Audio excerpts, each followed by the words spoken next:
सहाय बेसहारों के लिए पालिका के रेनबारी। डॉक्टर ब्रजेश कुमार, पालिका जलवायु लाभ। अमरोहा नगर पालिका परिषद के अधिशासी अधिकारी डॉक्टर ब्रजेश कुमार ने कहा है कि शहर में किसी भी सहारा, असहाय तथा गरीब व्यक्ति को ठंडी से बचाव के लिए रैन बसेरा की व्यवस्था है। नगर पालिका परिषद की ओर से पूरी व्यवस्था की गई है। इसके अलावा रात में अलाव जलाने के लिए भी नगर में 21 स्थान चयनित किए गए हैं, जहां मजदूर रिक्शा चालक अधिक होते हैं। उन स्थानों पर अलाव जलाने पर फोकस रहेगा। समय समय पर वह स्वयं भी रात्रि में भ्रमण कर अलाव जलाने की व्यवस्था का जायजा लेते रहेंगे। इसके साथ ही समाज के जरूरतमंद लोगों ने ठंड से बचाव के लिए नगर पालिका परिषद कंबल वितरण भी करेगी। बताइए, अलाव के बारे में क्या कैसी व्यवस्था है इस बार? जैसा कि आप जानते हैं कि दिसंबर का महीना अपने अंतिम पड़ाव पे है और कल से हल्की बूंदाबांदी हुई थी, जिसके फलस्वरूप थोड़ा सा जो है टेम्परेचर गिर गया है। तो जिसको दृष्टिगत रखते हुए नगर पालिका पहले से ही बहुत सारे प्रबंधन करती रही है, खासकर ऐसे लोग जो शहर में आ रहे हैं और उनको रहने का कहीं ठिकाना नहीं है, बेघर है, या ऐसे रिक्शा ऑटो वाले या बहुत सारे ऐसे लोग हैं जो फुटपाथ पे टहलते रहते हैं।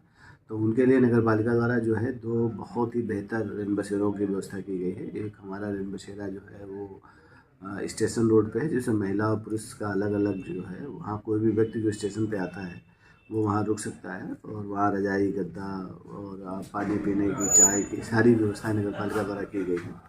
वहाँ पर एक अलाव की भी व्यवस्था नगर पालिका द्वारा की गई है। इसके अलावा एक हमारा स्थायी रेन बसेरा जो है वो रोडवेज गड्ढे के पीछे है, जो टोटल 80 बेड का है। और इसके अलावा उसमें 6 हमारे कमरे स्वीट रूम भी हैं, जिसमें एक ही कमरे में लेटरिन, बाथरूम, किचन सारी चीज़ें हैं। तो वहाँ पर भी ऐसा कोई राहगीर जो या तो किसी कंपनी में काम करता है, रहने की जगह नहीं है, या आया हुआ है उसके पास रहने, वो भी वहाँ जाके जो है परमानेंट तरीके से रह सकता है। इसके अलावा हम लोग 21 स्थानों पे जो है वो अलाव की व्यवस्था कर रहे हैं, ताकि शाम के टाइम खासकर रिक्शे, ठेले वाले या और हमारे स्ट्रीट वेंडर हैं जिनको ज़रूरत रहती है, तो उनके लिए व्यवस्था की गई है। और पूरी टीम को बाकायदा उसके इंस्पेक्शन के लिए और जलाने के लिए लगाया गया है, ताकि जो लकड़ी जा रही है वो यथोचित स्थान पे जा रही है कि नहीं जा रही है और वो अलाव जल रहा है कि नहीं जल रहा है। कल मेरे द्वारा रात में जो है जो नगर पालिका की एक काट रोड पे स्थित एक अस्थायी गौशाला है, उसका भी हमने रात में निरीक्षण किया था। माननीय जिलाधिकारी महोदय का कहना है कि सामान्यतः शाम के टाइम केयर टेकर जो है गौशालाओं को छोड़ देते हैं, तो एक बार इंस्पेक्शन कर लिया जाए और देख लिया जाए कि उनके भूसे, चारी और ख़ासकर जो इस समय शीतलहरी चल रही है, तो उसके बचाव के लिए नगर पालिका द्वारा उस गौशाला में प्रबंध किए गए कि नहीं किए गए हैं, तो उसको लेकर मेरे द्वारा इंस्पेक्शन किया गया था। गौशाला में जो व्यवस्थाएं थी, चाक चौबंद थी, दोनों केयर टेकर हमारे उपलब्ध थे। इसके अलावा गायों को बचाव के लिए वहाँ पे हम लोगों के द्वारा जो है वो त्रिपाल लगाया हुआ है, अंदर अलाव जल रहा है और थोड़ा सा गौशाला को गर्म करने के लिए हीट के लिए सोडियम लाइटें भी लगाई गई।